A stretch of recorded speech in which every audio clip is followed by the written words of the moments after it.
Malo javnost zna o tome da je de facto deo projekta Rajićeva bio i novi depo za biblioteku grada. On postoji u funkciji? Postoji, treba da bude u funkciji. Taj depo grada postoji još od predkonkursne faze. Vrlo je jednostavan razlog.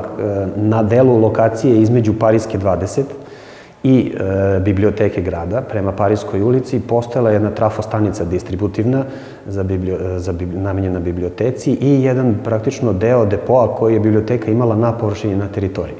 To je u procesu objedinjavanja građevinskih parcela pripalo novom korisniku i od samog starta je napravljen dogovor sa direkcijom i sa Sekretarijatom kulture da novi investitor, kod bude bio, obezbedi adekvatan prostor za depo biblioteke u sklopu svog objekta.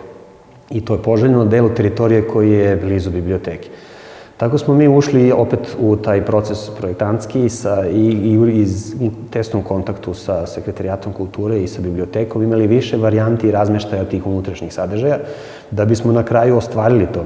Biblioteka ima depo u 3 podzemna nivoa na delu gde je nekad bio, u podzemnim etažama, i to je 1600 kvadrata opremljenog prostora za depo biblioteke, ima toplu vezu iz podrumske etaže u svoje podrumske etaže, ima pristup kolski za dostavljanje i manipulaciju artefaktima, ima poseban ulaz iz ulice Knez Mihajlove, mislim da je to otprilike u ovom momentu smo u tom opremljenom prostoru. Sad na biblioteci je da u stvari oformi konačan način korišćenja tog prostora i da se praktično u njega useli.